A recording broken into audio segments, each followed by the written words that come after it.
Hello, this is Pastor Don Willeman of Christ Redeemer Church. Welcome to a special edition series of the Kingdom Perspective. How should we respond to the threat of the coronavirus pandemic?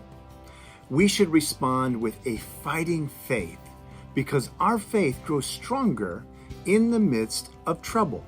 It's James at the beginning of his letter that commands us this. He says this, "Count it all joy, my brothers, when you meet trials of various kinds, for you know that the testing of your faith produces steadfastness.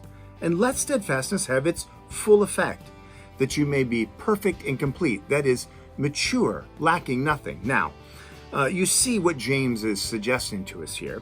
He's saying that the path to a mature faith, a full-grown faith, is through trials. He's actually saying that our faith grows stronger and more steadfast as we navigate the difficult life that the Lord may have given to us, as we continue to trust in the promises of God through that navigation. You see, that's the very definition of what faith is.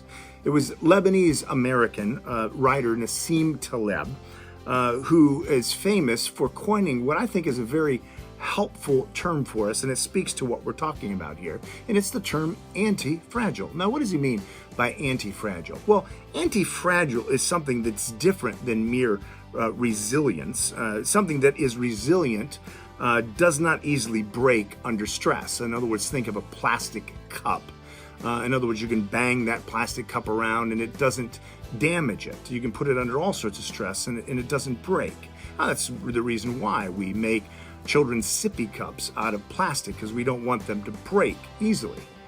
Fragile, something that's fragile on the other hand, is something that easily breaks under stress. In other words, think of a fine wine glass that's you put a little stress on it or you bang it too much, it's going to break.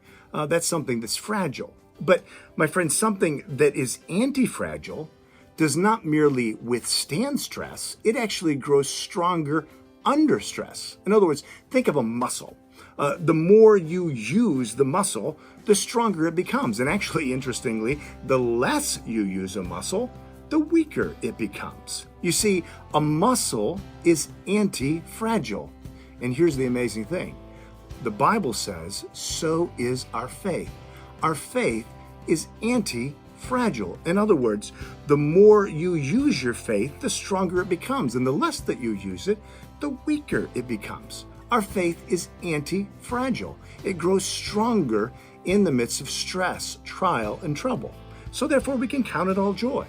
Now, this indeed, my friends, I'm not clueless here. This may be a hard pill for us to swallow at the present moment, to think that our faith grows stronger in the midst of stress. But it's actually a comforting thought, because it tells us that true faith is never really hurt by trial.